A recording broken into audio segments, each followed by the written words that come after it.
அன்பார்ந்த உறவுகளுக்கும் ஆருயிர் நட்பிற்கும் ஆசிரியர் ஆனந்தியின் முதற்கண் வணக்கத்தை தெரிவித்துக் கொள்கின்றேன். வாரம் ஒரு தகவல் என்ற தலைப்பில் இன்று நான் எடுத்துக்கொண்டுள்ளதோ வாழ்க்கை ரசனை.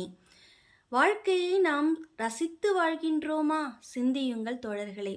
உணவு உண்ணும்போது கூட கையில் அலைபேசியும் காதில் பாட்டையும் கேட்டுக்கொண்டிருக்கின்றோம். உணவின் ருசியை கூட நாம் ரசிப்பதே இல்லை. சரி, திருமணத்திற்கு செல்கின்றோம். அங்கு மணமக்களை வாழ்த்துவதை விட்டுவிட்டு முந்தி அடித்துக்கொண்டு புகைப்படம் எடுத்து நாம் வந்ததை பதிவு செய்து கொள்கின்றோம். இப்பொழுது நாம் திருமணத்தையும் ரசிக்கவில்லை. இப்படி ஒவ்வொன்றாக நாம் சொல்லிக்கொண்டே போகலாம். அது மட்டுமல்ல, ஒரு டூர் செல்கின்றோம்.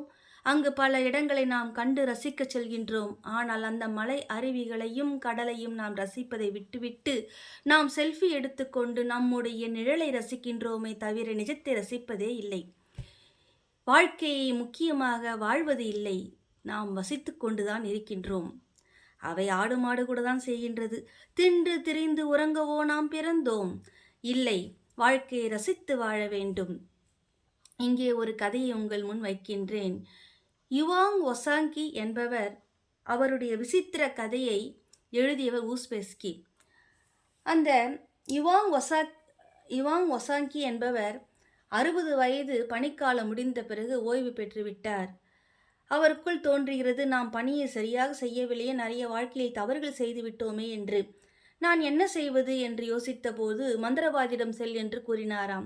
மந்திரவாதியிடம் சென்று மீண்டும் என்னை இளைஞனாக்கு என்று கூறினார். மந்திரவாதி கூறினார், நான் ஆக்கி விடுவேன், ஆனால் அது மிக கடினம் என்றாராம். சரி, எப்படியாவது என்னை இளைஞனாக ஆக்கிவிடுங்கள், மீண்டும் நான் வாழ வேண்டும், வாழ்க்கையை சரியாக வாழ வேண்டும் என்றார். மந்திரவாதியும் சரி, உன்னை இளைஞனாக மாற்றி விடுகிறேன் என்றாராம். இளைஞனாக மாறி மீண்டும் வாழ்க்கையை வாழ்ந்தார். 60 வயது கடந்த பிறகு மீண்டும் மந்திரவாதியிடம் வந்தார். என்ன கூறினாராம்? மந்திரவாதியே, நான் இன்னும் சரியாக வாழ்க்கையை வாழவில்லை, வாழ்க்கையில் தவறு செய்து விட்டேன் என்று.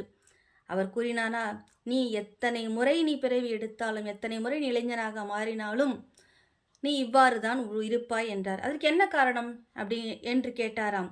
அதற்கு அவர், அந்த மந்திரவாதி கூறினாராம், உன்னிடம் விழிப்புணர்வு இல்லை. நம்மில் பல பேர் விழிப்புணர்வு இல்லாமல், வாழ்க்கையில் ரசனை இல்லாமல் வாழ்க்கையை தவறவிட்டு கொண்டே செல்கின்றோம். பணிக்காலம் முடிந்த பிறகு ஒரு நாள் கூட நமக்கு பணி செய்ய அவகாசம் இல்லை. யார் எப்பொழுது கிளம்புவோம் என்பது யாருக்குமே தெரியாது. வந்த வேலையை முடித்தோமா என்பது கூட நமக்கு தெரியவே தெரியாது. அழைப்பு வந்தவுடன் நாம் சென்று கிளம்பி விட வேண்டியதுதான். ஆகையால் தோழர்களே, ஒவ்வொரு நாளையும் ஒவ்வொரு நிமிடத்தையும் ரசித்து வாழுங்கள். வாழ்க்கை அழகானது, வாழ்க்கை ரசனை உடையது. வாழ்க்கையை வசிப்பதற்காக மட்டுமல்ல, வாழ்க்கையை வாழ்வதற்காக என்று கூறி மீண்டும் ஒரு நன்றியும் வணக்கத்தையும் தெரிவித்துக் கொண்டு விடைபெறுகின்றேன். நன்றி, வணக்கம்.